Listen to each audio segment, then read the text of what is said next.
share with us a little bit about your background in your own words and your educational beliefs. Sure. I guess I'm going first. Okay. So yeah, I'm Danielle. Let's see, a little bit about my background. I went through, public school as a kid, and I know earlier we talked about when we were on the phone, talking about sort of what our own experiences were like in school. Public education was okay. It wasn't great. But what I found, which was interesting to me, is sort of my first taste of something different was my senior year of high school. We had a class that was team taught by an English teacher and a history professor. And they gave us so much freedom in this class. I don't know if part of it was that we were seniors and they're like, whatever, they're all out to lunch, like we'll just have more freedom. But it was the first time in class it was like, hey, pick whatever book you want to read and do whatever report you want on it. And it wasn't so standard and regimented. And that sort of started opening my mind to like, oh, maybe I actually really like learning, like when there's some choice involved. I did go to college. I went to a small women's school called Simmons in Boston. And that also was a really eye-opening experience for me because at the time, there was, again, a lot of free choice. They didn't have a lot, there were maybe like 2 gen eds that you had to take. It wasn't like it is now with like the first 2 years being gen eds. And I loved having that free choice and being able to take a grad school class if I wanted to, or an entry class into something else. And that sort of sparked my own interest in that sort of learning and education in school, which all get kind of truncated together, can look different. But I'll make some long stories really short and just say that I started a tutoring company back in 2002. It was called Heightened Learning. Still have the old website up. I started work with homeschoolers kind of randomly. I had a Craigslist ad out. It was before Craigslist was creepy. And I had a family reach out to me and they said, hey, we homeschool our kids. Would you come and work with us? And in my mind, I wasn't really thinking about like alternative education at the time. I was certainly interested in these things, but didn't know a lot about it. I was thinking, oh great, this means that I don't have to like nanny in the mornings because kids don't get out of school until the afternoon. And then I started working with this family, and it was totally different than working with any other group that I worked with, whether the kids are in public or private school. When I got to a homeschooler's house, they were like, oh, you're here, this is so great. Can you stay and do extra math with us? And we're reading this book that we're looking at, can you stay for that? And can we do some extra science work? Can we do a project? And so sometimes I'd go there, which was supposed to be for an hour, and sometimes in these families, some of those families are a little larger, so I'd be working with like the 17-year-old in the morning, and then like the 5-year-old in the afternoon. And it was just a very different experience because with other children, I was very much coming in to help them to get through things that they really didn't like, which was mostly homework. And that experience was like trying to make something fun that is sort of inherently painful, or students would be years behind in the subject, and it felt like trying to, it had that sort of, putting a Band-Aid over a bullet wound analogy of I'm coming in to like help you to beef up your skill, but an hour a week isn't gonna help get you to where you need to be. So that was really my first taste into sort of a difference in what education could look like. Through a whole bunch of random happenstance, I ended up working in a homeschool co-op, and one of my best friends there, who then became a colleague, Christine Kuglin, her and I decided to start a charter school, which is in San Diego. I was actually just down there on Monday visiting. It was awesome. It was the last week of school. We started it as 2 people who were inspired to do something different and scale what we were doing in the homeschooling co-op, which was about maybe 20 families. And I don't know, maybe it was 30-ish kids that were coming into it. We said, can we scale some of the principles we have here into a full-time charter school environment? Because we know a lot of parents don't have the resources to be able to do, something that would look like private school. And so we started our school back in, we started our charter in 2006, we opened the school in 2008. And so I was really happy to go down for our 10th year of operation and be like, wow, like the dream has all come together. When we first started, it was very chaotic and crazy, and what we envisioned things would look like and what they actually looked like were so different. And over time, watching the delta get smaller and smaller, and actually I should go like this because this makes it look like the mission's getting worse. But it was great to be in the classrooms and just see students working with each other. We don't use punishments and rewards in the school. In fact, someone when I was down there on Monday mentioned a reward their parent gave them for something, and this 10-year-old in the class, he said, "Did I hear a reward in IA?" And I was like, "Oh my God, we've done it! The kids know what we're doing!" It's one thing when the staff says that stuff, it's another when the kids have like embodied it. So that's been super exciting. From there, I joined on with the Teal Foundation, which is a crazy program that gives young people $100,000 to work on a project of their choosing outside of school. I'm going to make that like really short since people have to know about that. From that program, my colleague and I decided to start our own venture fund. So my colleague Michael and I started 15-17. Peter's one of our investors, but he doesn't run our fund. We have 30 investors, and we invest predominantly in younger people. People who are taking an alternative track. We like to really prove out the idea that one path is not for all, so we find a lot of people who have dropped out or never gone to college. And it's, you know, that sort of track. I was talking to someone here earlier, and they're like, whoa, like from like being a school director and now you're running a VC fund, weird. And it is weird, but like that thread of what I'm starting to think of more like, instead of saying alternative education, I like to think about progressive education, because alternative makes it sound weird. Like the weird kids went to the alternative school, right? Not like the people who are on the cutting edge who are moving forward. So that's just a little bit of a big story that I'm going to play. Right. Well, I always start by telling kids I love learning, I hate school. You know, and many kids, it turns out, hate school. Gallup poll says about 50% of kids are disengaged from high school, which sounds about right. If you go back and you remember, most kids are probably disengaged from high school. 1/3 of American adolescents are on prescription medication. I think that is really sick in lots of ways. And so gradually, I got into education by accident. I was really good at memorizing forget tests. You know, the night before, you load it up, you shoot it on the test, you get your A, you forget it, you're on to the next thing. Went to Harvard, and then I discovered intellectual dialogue. I love intellectual dialogue. Talking about ideas is one of the most fun things I can do ever, anywhere. So I discovered St. John's College, great books is known, but really all you do for 4 years is read, think, and talk about ideas. So no lectures, I hate lectures. Harvard famous people, blah, blah, blah, forget it. When I go to conferences, I come out and talk to people, lunch and, you know, drinks, and mostly I skip all the lectures because people are talking, I read about people. Yeah, it's ridiculous. You know, you read 10 times as fast as they talk. What's this about? So anyway, after St. John's, I started leading Socratic seminars, training teachers to lead Socratic seminars in Chicago public schools. That led to a full-time job training teachers in Alaska to lead Socratic seminars. I had never taken an education course. Had never, you know, had any experience as a teacher. I just spent 4 years talking about ideas, so I managed to get into it that way. We were on soft money after the grant money ran out. Parents loved what we were doing, and they asked me to create a private school.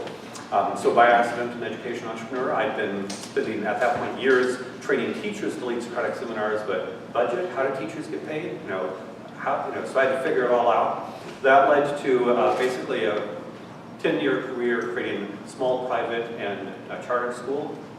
My niche was kind of academically high-end alternative. There are a lot of alternative schools that are not very academically high-end, and a lot of the academically high-end schools are pressure cookers. And because I was and am intensely intellectual, we'd be intensely intellectual, but still a lot of freedom and autonomy for students. Then I met John Mackey, CEO of Whole Foods, and John and I both came from the left, became libertarian, basically because we feel as if free markets are much better for helping the poor. And after developing all sorts of programs, including conscious capitalism, I guess you know, Alexander spoke here recently. You know, I got back into education 5 years ago, created a school in Austin called Co-School, and now that's morphed into the Academy of Thought and Industry. For years, my vision was to create, as it were, the Whole Foods of education. High-end, you know, Whole Foods has the gourmet thing, the kind of healthy and natural. So a Business Week article said years ago that Whole Foods won because in the 70s, the hippies in the health food stores tried to tell us that carrot tasted like chocolate. Carrot does not taste like chocolate. So Whole Foods gives us gourmet chocolate, gourmet wine, gourmet meat, and, you know, lots of healthy vegetables. You get your kale there or whatever. So these natural alternative schools, and we're very big on social emotional wellness, spend a lot of time on intrapersonal, interpersonal, You know, as grown up, I find that I want to be healthy and well. I want to have a flourishing life. And so, you know, I create schools where there's all of that plus very high-end intellectual performance. Because if you're reading, thinking about serious ideas all the time, you have a sort of structure that encourages self-paced excellence. Malcolm Gladwell's 10,000 hours to become world class. I always tell our kids we want them to get started on their 10,000 hours now in high school or even middle school. So as a consequence now with the Academy of Thought and Industry, I run by background organization as the leading organization of scaling and modernizing Montessori organization. You know, Jane's with us on that. We're going to conquer the world with Montessori. And in some ways this is the high school sequel to Montessori Elementary, where autonomy and accountability is the strand. And so we've got one opening in San Francisco in August, another in Austin, it's sort of a takeover of my old school there, and another one in New York. I've got demand from 5 or 10 places around the city, and so we're on the path to kind of create, you know, 5, 10, eventually more of these high-end, intellectually sophisticated, very autonomous schools where kids can be amazing. We've had kids be entrepreneurs, creative professionals, you know, super intellectual, some world-class athletes because we're much more flexible. The way I explain it is most schools, there's a curriculum, and they try to force the kids through the curriculum. I, as a parent, you know, I want to do what's right for the kid, and if what's right for the kid is to say, to hell with the curriculum, to hell with the curriculum, get it out of the way, let's do what's right. If you look at most famous people, you know, Einstein, Picasso, you know, anybody who really, you know, Branson's a high school dropout, Mackey and Gates and Jobs were college dropouts. A lot of the great creators and entrepreneurs did not like school. So we take the people who also maybe love learning and hate school, attract the most purpose-driven ones, and let's crank them up and go like wild. To that extent, I feel very like the 1517 Fund. One of the things you should know about that is they have like Luther's 95 Theses, the modern world. Yeah, you didn't mention that? No, I didn't. Yeah, but I love it. It's basically, you know, as corrupt as the Catholic Church was in 1517, the whole education system, K-12 and university, is just as rotten and corrupt. I regard it as fraudulent and abusive. My goal is to save as many souls as possible from that fraudulent and abusive system. And you know, let's get them out of there so we can eliminate, you know, the massive dysfunction of adolescents in America with suicide, mental illness, addiction, eating disorders, self-harm.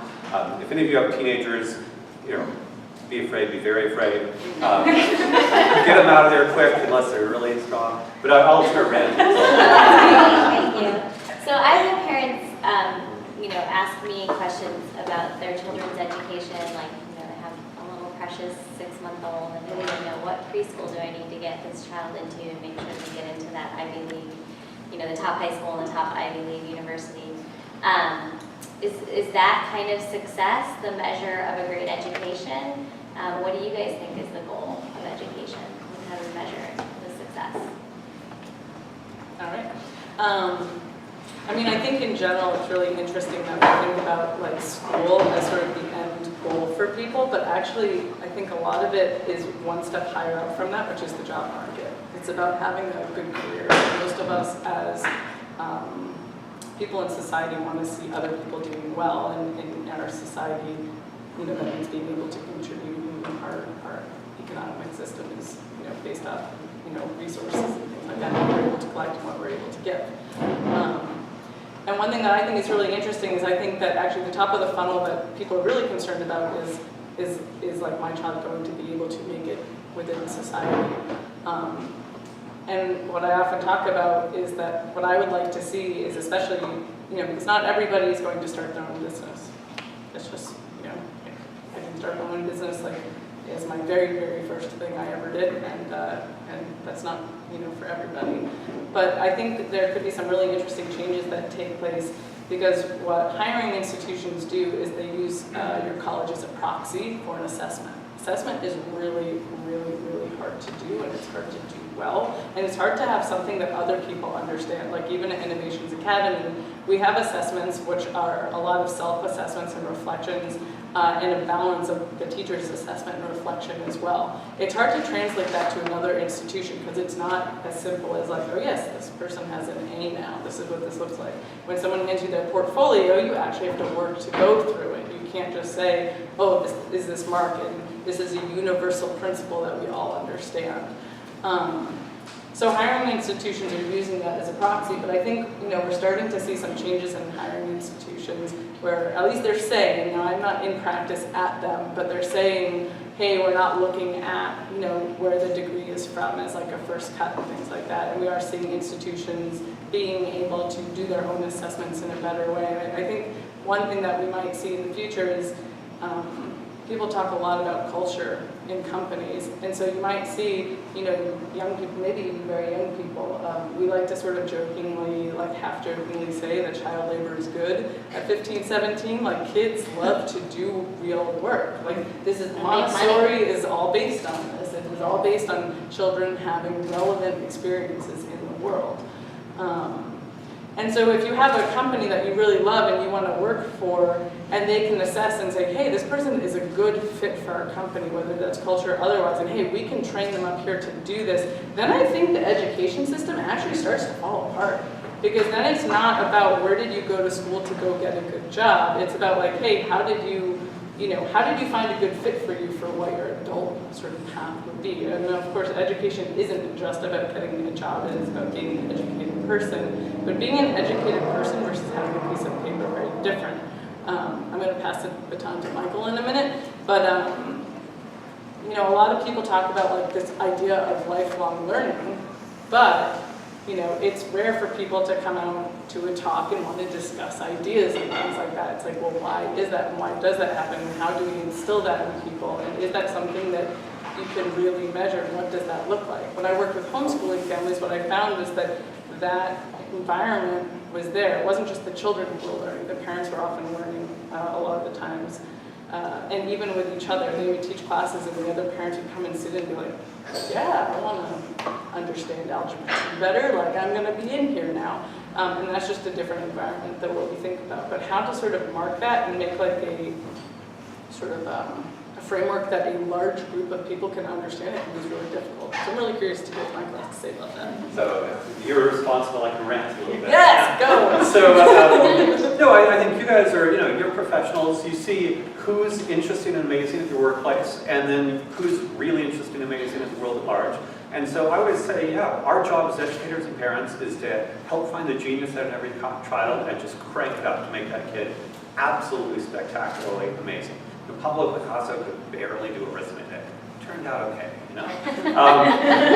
So I'll give you a couple of stories. I know a kid who was addicted to computers pretty early on, was failing all his classes in middle school, dropped out of high school, was hacking video games for fun, developed an online reputation, became a game designer, eventually was hired by SpaceX and Tesla, was flying around the world with Elon Musk, high school dropout, but he was just so into computers. At one point, his parents had him kidnapped by one of those, oh no, he's addicted, let's get him out into the country. And so he had to go out, cook, make fires in the country, camping. But then he went right back to the computers, and he's okay. Now he's happily married and, makes as much money as he wants doing cool jobs anywhere. I know two adults who went to these Sudbury's where there are no requirements, or Summerhill also no requirements. I know two adults who went there. One ended up having a career as a vocal coach in China and doing voiceover ads. He just had a natural talent with voices. Now he's in consulting business in New York, training executives how to eliminate Japanese executives, how to eliminate their accents. And what? He could have gone to school? No. He basically just had zero regular education, zero, but was good with voice. Who would have thought your genius is you're really, really great with voice, and let's become a expert in how to deal with voice and accents? Nobody. Different case, there's a guy who actually has a wine of the month club who had no conventional education, but he's an entrepreneur. A lot of entrepreneurs just do stuff. So when when parents are freaked out, oh no, the preschool thing, the most important thing is, are they on a path to being amazing? And you think, how do I know if they're being amazing? One, reading is super important. For me, if a kid's a reader, 80% of the education is done. I was reading I would say the best part about my education personally is I had lived in northern Minnesota with really bad TV reception. So I was reading a 200-page book every night in 6th grade. Your kid's reading a 200-page book in 6th grade, done. Don't worry about it. You know, I also had an hour-and-a-half bus ride each direction. I was playing chess in my head with, people. The chess pieces, we didn't have magnets, they fall over, so you have to hold here. So, just have your kid be really interested in something. Maybe they are the voice thing. Maybe they're a brilliant designer. I know a UX designer who, I asked him, why is he making, he's making so much money? They're cheap Indian UX designers. He said, I know better than the customer what the customer wants. Do you think 10th grade social studies is going to teach somebody how to know better than the customer what the customer wants? I don't think so. I think real talent is orthogonal to what really matters in the world. So focus, start to pay attention to what makes you respect people in the workplace, what makes you respect people in the real world, how people became amazing in real life, and with all the young people let's pull out the absolute strengths. I've got kids coming to my school, sometimes I have kids with terrible grades, terrible test scores, but I've got this one kid who's a brilliant filmmaker. Right now, I like to read and write. I feel like reading and writing is this esoteric thing. It's almost where Greek and Latin were. At this point, video dominates. So this kid is a young filmmaker. I don't care about his test scores. If I was a young filmmaker at the age of 11, the world is my oyster. Come on. Every startup needs better marketing videos. If this kid could do kick-ass marketing videos by the time he's 17, got it made. If he can scale that, really got it made. So the way I look at it is, one more reference, Cal Newport, one of my favorite authors, he has a book called Be So Good They Can't Ignore You, and he has another book about how to be a high school superstar. And it turns out, even if you really do need the elite college thing, only 3% of Americans go to elite colleges, but a lot of parents have the anxiety. This 3% anxiety about elite college admissions drives everything. It turns out, to be your best shot at getting into an elite college is to do an amazing project. As Cal Newport says, Harvard wants Bob Dylan with great test scores. So if they're cranking on the reading, they're going to be fine on the SAT Verbal. SAT Verbal is a fancy reading test. If they're serious readers reading really serious stuff, don't worry about it. SAT math, you've got to be able to think mathematically. If you guys know a little bit of math, you should be able to help your kid think mathematically. But beyond the SATs, spectacular projects. I used to know a guy who was director of admissions at Yale. He said, we don't want people who GPA, SAT, varsity sports, student council, volunteer work, blah, blah, blah, blah, blah. These people are boring. There's actually a group of Ivy League graduates who will pay, you pay them to help make your kid interesting as a junior or senior. Like, you idiots. Why pay your junior or senior to be interesting? Let's just be interesting, And so I would say develop that passion, develop it to a world-class standard, and forget about, I've been in scholarship communities. Saturday morning, we got 400 of these applications that drew through. Most of them are boring. The kid who dropped out of high school, went and joined a Buddhist monastery, and came back, that's the only kid you remember. I don't care if, what the GPA is, blah, blah, blah, blah, blah. So make your kid interesting and fantastic, and forget all that other crap. That's the whole game. Thank you, guys. It was really interesting. We're getting short on time. So I'm going to ask one last question, then we'll hand it over to Q&A. What's one or two of the most effective changes in education you've witnessed or you've led that have had the biggest impact? So, I guess what immediately comes to mind for me right away, gosh, I guess there's a couple of things. One, there are different things I can think about at different levels for different students.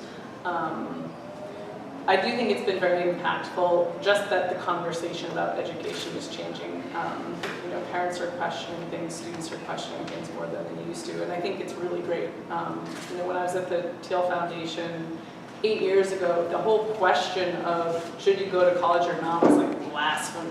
Like, don't even bother to ask it. And now people talk about that question all the time. I hear it on the news, and people aren't saying it in the context of like, oh, Peter Thiel thinks, or the Teal Foundation. It's just like, oh, if there's a higher ed bubble, like there's the cost of college. So I love that that conversation is taking place. At the younger grades, I love that there's more talk about social emotional intelligence. I think that's extremely important. At Innovations Academy, we have worked to, from the very beginning, integrate social emotional programming into what we do. We say a lot of what we do is relationship-based teaching, and it's really interesting. Like, I'm kind of grumpy because now, like, social emotional stuff is like all the rage, it's all the time. And 10 years ago, we're like, yeah, social emotional learning, like building real relationships with students. People were like, they didn't care. Like, people were not thinking about it. And I like seeing that more people are thinking about it. I'm concerned that maybe people aren't thinking about it in the right way. There's a difference between putting a poster on the wall about what bullying is and a difference between how you are with each other as a school community that helps to promote sort of like good characteristics and good behaviors to emerge from an environment. But I do think that people talking about it and it being out there and a normalizing thing, and parents asking, like, do you have a social emotional program at your school? I think all of this is really great. So you think this focus on social emotional is one change that's... Yeah, I think it's one change that has sort of like spread out more that I think has been great. I'm really interested in sort of the ed tech world and flipped classroom and things like that. At the same time, I also think that relationship between learners, and that means like adults and children and people who are older than me, like everything learning together is important. Where was I going with that? I lost my train of thought for a second. Shoot. Oh no. We can go to Michael. Station, go to Michael and I'll come back. Great. Perfect. So I'll introduce several sections. One is, in a certain sense, I think, beginning the end of believing in the system is probably the single biggest thing. Just the Carnegie credit system, the way I look at existing education is it's like an operating system that has way more market share than Microsoft ever did in the late 1990s. And it's kind of found the Carnegie credits thing. So again, at the secondary level, almost all schools, public and private, assume that there is a 10th grade social studies class and a 9th grade language arts class. And all of school is structured around these Carnegie credits. And by the way, there have been studies showing that this is a garbage system, but in order to avoid government's fraudulent cheating of governments, they want to stick to the Carnegie credits. So there's actually a government connection of how else do we evaluate whether or not the money is being used responsibly. Because if Danielle and I just say, give us money, we're going to do cool stuff with it. No way, so we have to have this 10th grade social studies. It never happened. Exactly. So the first thing is you've got this dominant Carnegie credit system set up over 100 years ago, roughly 100 years ago, that is the operating system that I think is destroying millions of lives across the United States. And then there's the unschool and Sudbury and self-directed kind of, let's just say it, hell with that system. And that's a really great thing. I would include in some ways Montessori being revived in like 60s, 70s, 80s, and so forth. But I think the next stage is how do we create, once we've rejected that, what do we create positively? And I feel like we're just in, Montessori's been around for 100 years, so they've been doing it a long time. But in terms of other people realizing, okay, so we're going to reject that system. There is a concern with unschooling. I've known unschoolers who watch video games 24/7. Maybe not 24/7, but way too much. Play video games or watch them, play them. So, and yeah, you can say video games are good, but not all day every day. So, I think the next stage is, okay, that system's problematic. We need to escape and do something much more agency-driven, autonomy-driven. Now, how do we create, I think Marie Montessori's great genius is she conceptualized education as a prepared or curated environment. So if you're going to give your kid autonomy, how do you curate the environment? So, they're not hanging out with electronic addictions, up their arm all the time. They're actually doing cool stuff. They're reading and playing chess and doing projects and inventing robots and all of that. So I think the next stage, which are in some ways 100 years of Montessori, but also just really evolving beyond that, is how do we create these curated environments in which kids have agency and yet are almost certain to do spectacular things. We're kind of in early stages of that as a general way to think about it. I'm going to plug Montessori for 1 second, just because when I started my first educational company back in 2002, one of the first things I did was I just read a ton, which is interesting because I'm not a good reader. I'm really slow. I did not read 200 pages every other day or whatever. I'm like, I still don't do that. But when I started my tutoring company, I just got insatiable, and I was just reading and reading and reading and reading. Maria Montessori's Absorbent Mind was one of the first things I read, and it left a deep and profound impact on me because the reverence that she has for children and humankind is like no other I have ever read. And so if you haven't actually read any Montessori, it is just mind-blowing. I don't know, for me, it just a deep anchor in how good humanity can be and how she looks at children. And then thinking about that level of reverence that she has, and think about it at the scale of like whole populations and what could be if people were respected like that from an early age, it just kind of blows my mind. So I know we have to do quick Q&A. I'm going to riff Yeah. quickly off that. Yeah. So one of the things, at my schools, kids feel as if they're more respected as adults than anywhere they've ever been. Yeah. And one way to think about it is, and I hope, if any of your teachers, you're feeling hopefully heard, but I think a lot of the role of being a teacher is intrinsically condescending. Oh, I'm going to teach you something, Alex. Imagine if we're here having a drink and I come up, Alex, would you like to know about blah, blah, blah? And you're like, fuck you. But that's what school, especially in adolescence, that's how 13-year-olds perceive it. It's like, I wrote an article, my son was diagnosed with no patience for bullshit. And it's a widespread diagnosis. So go ahead, Parker. Thank you guys, that was really great. I'll leave us with a quote from Montessori, since you just said that. When the child was very small, it was enough to call him by name for him to turn around. Now we must appeal to his soul. To speak to him is not enough for this. It is necessary to interest him. What he learns must be interesting, must be fascinating. We must give him grandeur. To begin with, let us present him with the world. Amen. Yeah, for me, she's like listening to a great sermon. She's so good. So now I'll open up to your questions, or if you want to share with us what you want to change about your education. Yeah. So, you mentioned no punishments and reward system. Do you explain that to the kids? Because it sounded like there was some awareness. Yeah. And also, what do you do for behavior management kind of things at the school? So for us at Innovations Academy, if you're looking for sort of like programmatic stuff that's helpful, there's a whole sort of philosophy that, oh gosh, what are they called? There's a book called The First 6 Weeks. I can't remember the people who put it out right now, the publisher, but it is all about. Long? No, I don't think so. Maybe that's the last name of somebody who wrote it, but there's a whole program that it's not dawning on me right now. But the book is called The First 6 Weeks, and it goes over sort of how do you talk about like coming up with values and vision in a classroom together as a class community. And so everything that we do is based on like what are the values that we have because we are a group learning environment and what do we need there. And it's not like the teacher coming in and being like, we all need to respect each other. Like that's actually not how we work.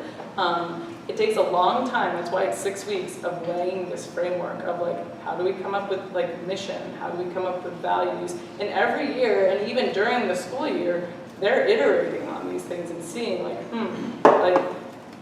one of the things we talk about is when you have your mission, your values fall out of that, and if your values fall, like sort of behaviors, like what would it look like if we were following,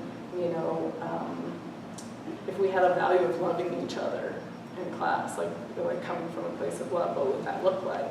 But the behaviors can be different for that. They don't need to look the same for everybody. But the core thing really for us is that it comes down to like really listening on the teacher side. It's like that teacher is really a facilitator in building that relationship with students. And so when I was principal there, fun story, we had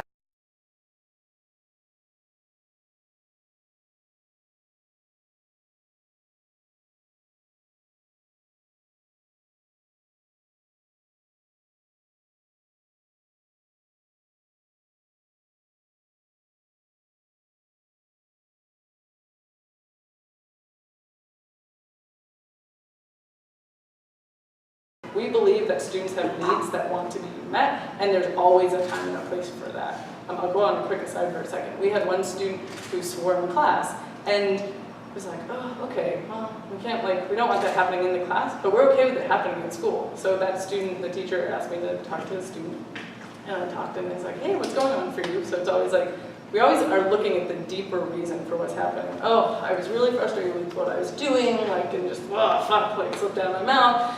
Okay, yeah, I get it. Happens to all of us. I said, hey, that's totally fine that happens. It just can't happen in this room, or I prefer for it not to. And she's nodding her head, and I said, if you want, you can come and you can swear. and you can either come into my office and I can like leave for a second, shut the door, and you can like swear as to your heart's content, or you can swear like at me, like if it's about a relationship with someone and you need to just let it out, that's cool, we can do that too. And she didn't really believe me at first, and I remember she came to me like a couple days later. Kids love to like test, boundaries. It's what they're going to do as humans. And she came to me and she said, I really need to swear right now. I was like, awesome, thank you for coming here. I stepped out of my office, I shut the door, she's like jumping around, swearing, and then she went back to class and she was great. And same thing with this young woman who was doing tagging and things like that. I was like, hey, like, if you need, I can put this up. First days there, the bathroom gets tagged. I was like, oh, damn. So I was a principal, but I was also a janitor, because we didn't have the money to pay for janitors. So I've scrubbed many, many, many toilets. And the next day I sat him down, I was like, hey, I was like, I can't, like, I don't know if you did this, but like, my guess is that maybe it's something to do with it. I was like, I'm not blaming the school. I was like, is there something like going on? He's like, super quiet, super quiet. I was like, okay, I get it. And I said to him again, I was like, I'll put paper up like everywhere for you if you want. I'll put it all over my door. You can come tag the door. Like, that's great. I just can't have you do it in the bathroom. He's like nodding his head. And I wasn't accusing him because like I didn't know. And I also let him know. I said, hey, I also need to let you know, like, I'm going to be cleaning it up because like I'm the janitor. And he's like, his whole face just dropped. And then after that, it just never happened again. And so it wasn't about punishing. We tend not to call parents about stuff because we think that it's our job in the school environment to handle things, because what we don't want happening is behavior not happening at home. And sometimes that's really unfortunate when it does, because some parents don't know what to do and resort to violence and things like that. And so for us, it's really all about that relationship. But yeah, those are just some ways we do things. We don't do the marble jars. We don't do the pizza party. Yeah, and it's interesting because parents would call me the first couple of years that I was there and say, I don't know what to do. My kid is crying because they're sick and they can't come to school today. And we were like, wow, like we're doing something really right, like, because that's what we, like, who gets that phone call?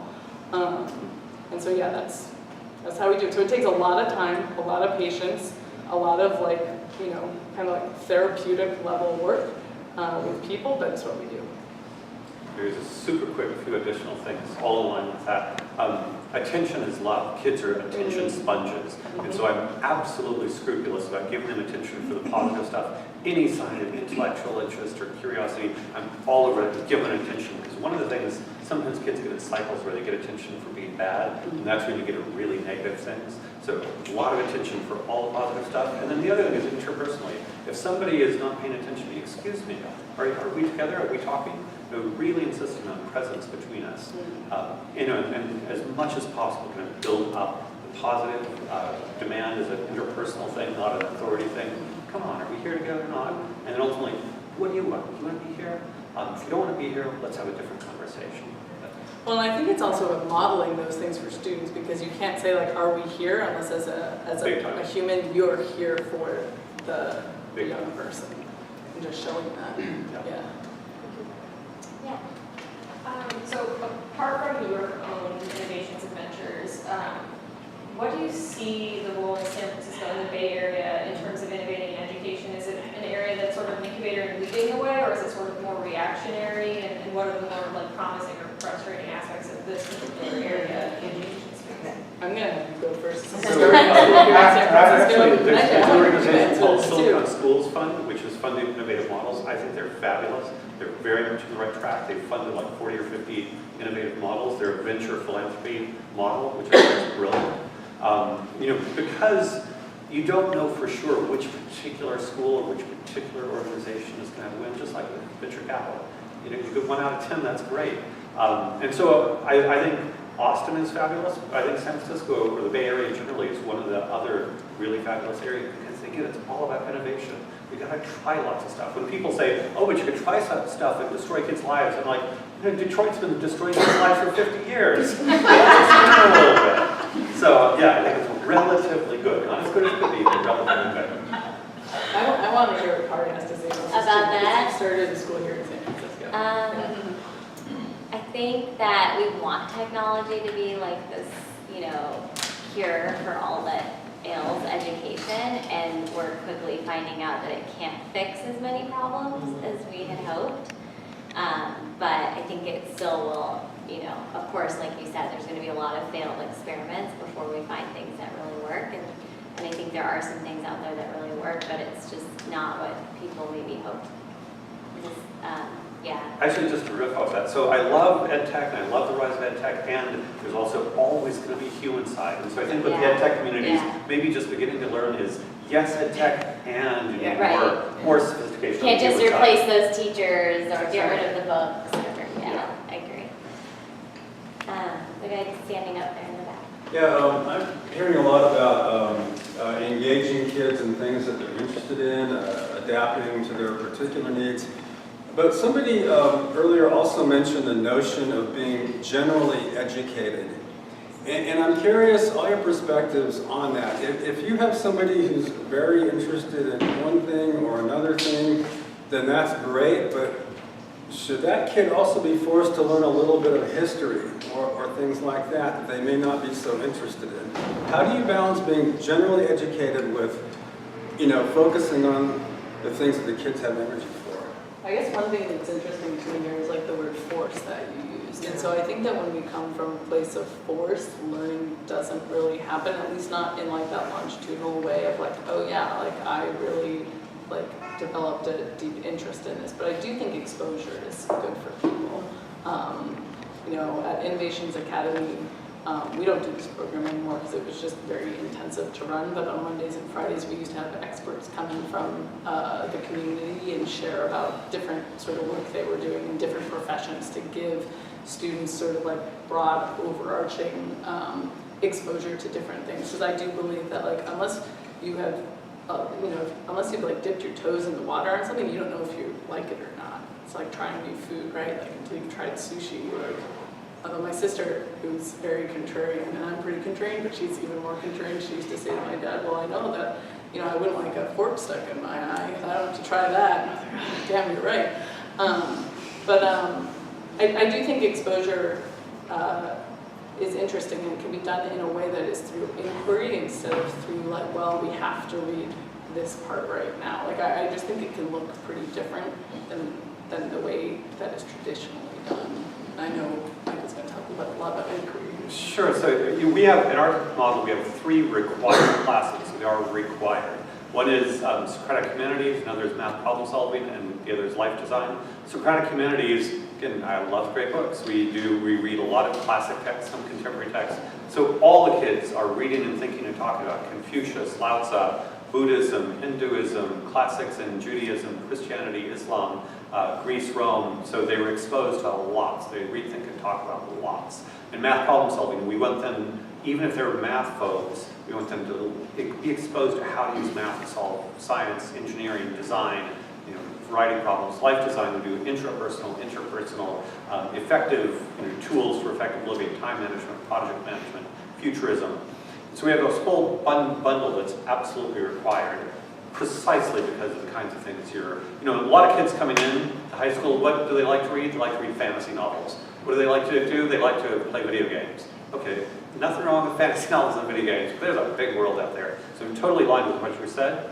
That said, I think a lot of people in the public policy conversation believe that we should require them to learn something. I'll give you one example that I think is very striking. The 3 branches of government is a standard that is in every state in the union, taught at least once in middle school and once in high school. So all students have officially been taught this, yet only 25% of Americans know the 3 branches of government. Over 30% of Americans are college educated. So despite the fact that we have forced them to learn this, it's totally failed. So at your level of, yes, we want to expose them as parents and educators to broad things, and the notion that required standards are meaningful is total delusion. I also think that there are things that can be added into this a little bit. Like I read the book Nudge. I can't remember who wrote it, but it's about libertarian paternalism. And it's an interesting concept because, like in that sort of question about like, hey, let's say you need to learn about the year 1517. I'll just go with that one. the way of presenting it might be sort of, hey, during the year, we need to cover some of these things, or we're going to read these books, but you get to pick like the order, or you get to pick what your project looks like based on this. And so it's just packaged in a different way where there is choice involved instead of it all being like one way, a road sort of track to doing it. So just some more thoughts on that. I have a thought to that. We spoke earlier, Jim, and I have, I have a 6-year-old and a 14-year-old, and they're generally open and curious. Like, especially the younger ages in Montessori, but even when they're older, when they are in an environment where questioning is okay and not having to have all the answers is okay, they want to know that stuff. My 6-year-old will talk about the Revolutionary War. I mean, all this stuff because it's cool, and he sees the connections, and he understands how it relates to him. So, by the time he's 15, he can read whatever he wants, the same way, my older son does. I think it's when the environment is there and they're not afraid, or they're not going to feel like they get punished or have their own answer, then they want to know about the world. Like the book, they generally want to know about the world and everything happening. Well, I think format matters a lot. It's like some kids really want to inquire and ask questions, some want to like watch content, some want to read content. Like, I think the form factor is really important, and we forget that. It's like history is fascinating, but when you have a terrible history teacher, it's just the most bland, terrible thing in the world. Yeah. But yeah, like I'm like, oh, I heard a yeah. But yeah, it can just be terrible. But, given different choices and avenues, and I think that's where technology really plays a huge advantage to people now. It's like, I don't know, I remember I had a homeschool class that I taught with a young man who was super interested in history, and I think he was just watching tons of History Channel and things like that. And I was like, wow, this kid knows way more about history than I do. And, we'd be in class, and I'd go, hey, so-and-so's going to get up, tell us the latest facts that he's learning right now about history, and he'd just blow us away with like all this really interesting knowledge. And I didn't care that it was coming off the TV, so yeah. For people who want to start schools, what is the biggest challenge, and how do you overcome that? Gosh, biggest challenge. I would say a lot of it is credibility. It also depends on what kind of school you want to start and what the motivation is. There are places where there are just no good options and there's an obvious demand. And so some of this is sensing what the demand is. And also, it's an entrepreneurial project. You have to meet the demand of the local market. But I would say, 10 parents. What my simple model for starting a school is go someplace, find 10 parents who can each put up $10,000 in advance. You got $100,000. Somewhere in San Francisco, it's probably 30 or 40,000 here. But most parts of the U.S., for $10,000, if you had 10 parents putting it up, you could rent a church basement, hire a teacher, and voila. And so, are there 10 dissatisfied parents in most places in the U.S.? Probably so. And I think the other thing is, if you're not going to do a traditional model, it's really important to have clarity about where you are going. And I think that's where Montessori and Waldorf, there's clarity. I've seen a lot of people have great ideas about education, and then they get together with their 3 or 4 best friends, or even professional educators, all of them say, that system sucks, we're going to do this. And 2 or 3 years down the line, it's just a mess because everybody's going in different directions. So I think coherence, having a very clear vision, very clear value proposition. It's entrepreneurship 101. You need to have all of those dots crossed. Do the business model canvas, and if you're spot on there, you're probably going to be okay. I was just going to put out that I think there are a lot of people who think that I want to start a school because I want to change education, but I think it can also look very different. I think that you can change education even just in the home. Like, you can start in the environment that you're at, because that's what you've got, right? I was speaking in Mexico recently, and I polled the audience. It was 1,000 people of, hey, how many people here have thought about starting a school? And at least 50% of the audience raised their hands. It's very difficult to start a school there. All kinds of bureaucratic mess. Even if you have a private school, you have to teach the public school standards for the first half of the day, basically, and then you can do whatever different things you want to do later. But not very much flexibility there. I met homeschoolers there who were doing it illegally. That was really fun stuff to them. But what I told people was, like, you can really start in your own home, read to your kids. like model good learning behaviors to them, have, like Socratic type inquiry over dinner, on weekends get together with a few parents and have different people teach classes or, have dialogues with each other, or everyone comes and, has a book they've been reading and they share about it. So I think it can look really different. It doesn't have to look, changing education doesn't have to look like starting a school.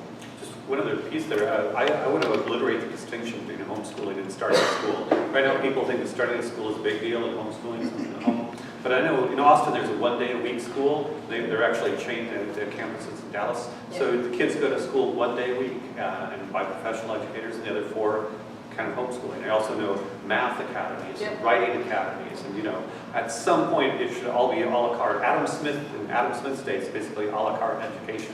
The notion of this bundled package, you have to buy the whole thing, ridiculous. Thank you. Yeah, I have a question around accessibility, because I think we all would want all children or most children to have the types of educations you're describing, but at the same time, all this seems like things that are accessed by very educated and wealthy, putting up $10,000 a year type of parents. So how do we do this at scale in a way that education is equitable and kids have access? So a couple of things. One is, in the 1980s, cell phone access was not equitable. It was these big, expensive blocks, and even in the 1990s, cell phone access was not very equitable. Now you have, poor farmers in Kenya, with a cell phone.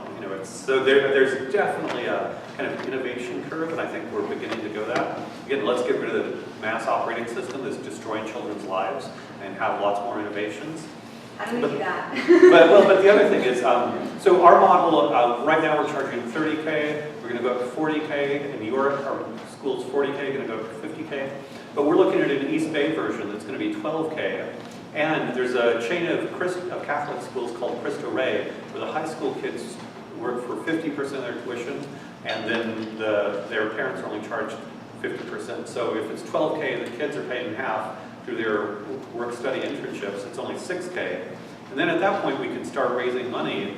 There's so much money. The U.S. is ridiculously wealthy. Can we raise money so $6K could let some parents pay $1,000 or $500? And I think actually it's really important that parents pay. I think that's one of the sick parts of public education. Education should not be free. But if a parent can only pay $300, okay, let's get it down to $300, and they're so committed. I actually had a student in Austin whose parents say, yeah, you can go to the school, but you have to pay 50%. He woke up at 4 a.m. and was a barista at a coffee shop, paid 50% of our tuition, and he was one of our most motivated students. Nice. So I think there are all sorts of models like that, and ultimately, Nevada and Arizona both now have educational savings accounts, which provide a lot of flexibility. I did a charter school, it's way too bureaucratic.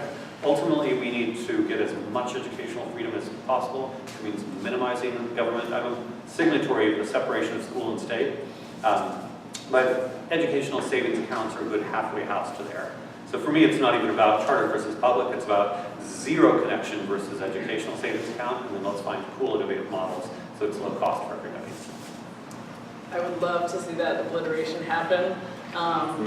As things are happening now, what I would say is I would love to see, just a huge obliteration would be pretty amazing and catastrophic and crazy and really good, I think, in the long run. But in the short term, I would love to see voucher programs come more into place, and I would like those vouchers to be able to use for any type of schooling that a parent wanted to do. And I am a believer in charters, and charters are more bureaucratic. There's a reason why we started K through 8, is because they're less bureaucratic to do. We are very much able to sort of finagle, okay, sure, technically we're covering these standards, but we're able to do it in a much more creative way, whereas when you get to high school, much harder to do.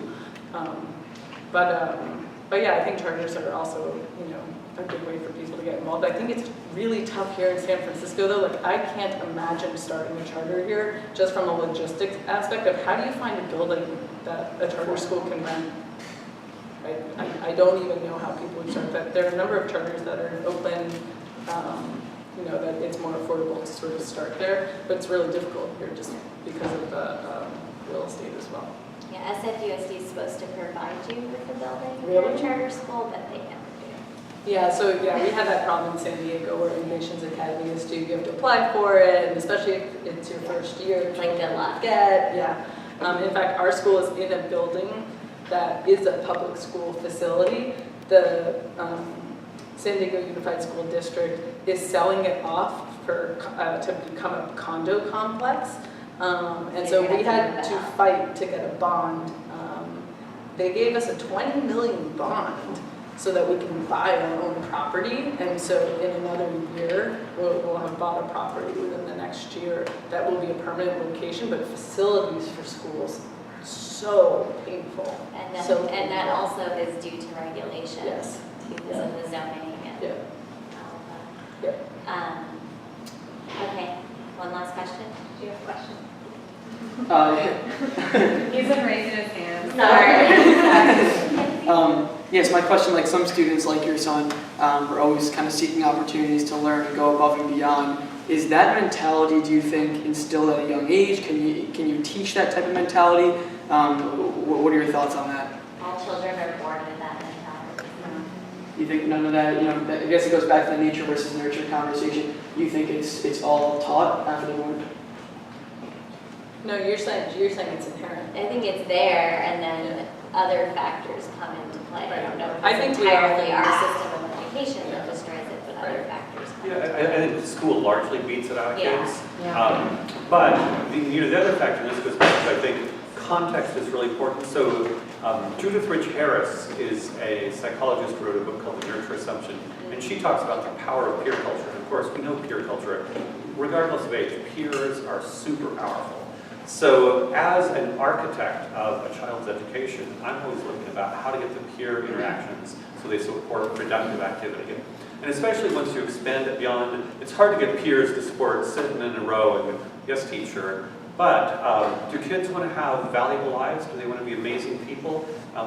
Little boys often like race cars and spaceships. How do we get cool? How do we know about this stuff? So if you align what they want to learn with peer culture and a direction, and hey, you're going to need to know this in order to go in that direction, it's much more spontaneous. But that's where the existing system's rotten. Just saying it's freedom, I think it's not adequate. Next thing is, how do we deliberately create curated environments, including the peer culture, the adult mentors, and cool stuff around them where learning stays spontaneous and is not beat out of it.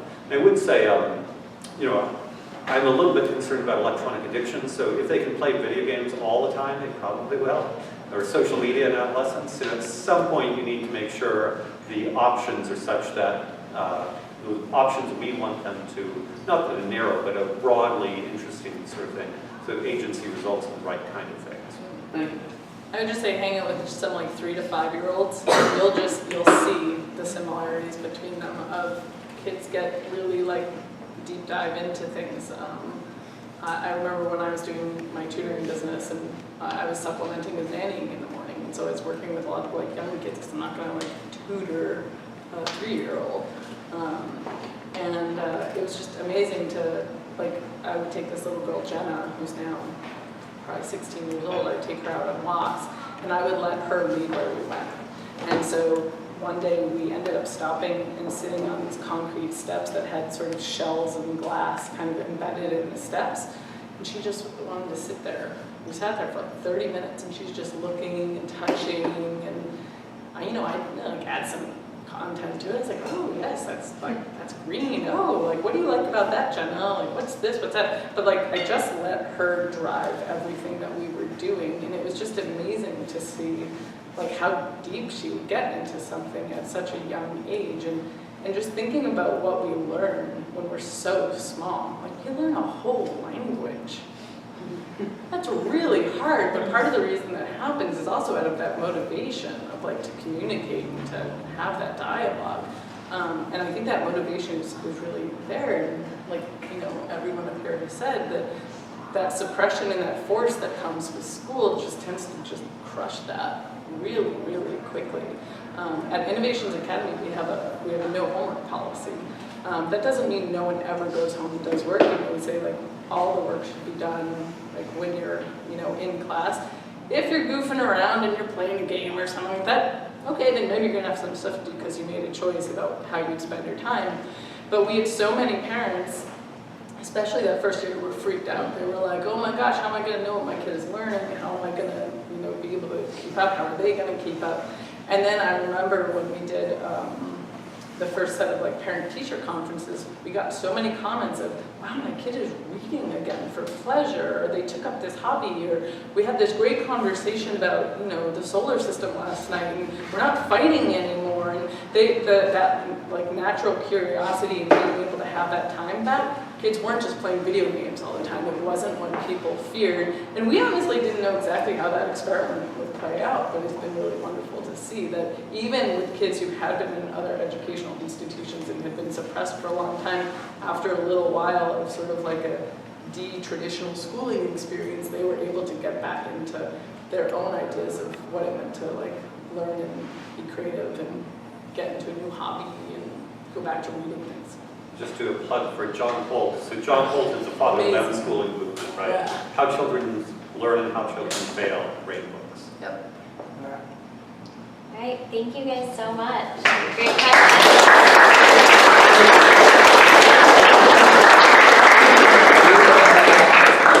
So thank you so much, everyone. We have, another hour and a, half an hour plus to have a glass of wine, catch these last 2.5 minutes, which are pretty good, and socialize. So yeah, thank you again to our amazing panel and to all your wonderful questions.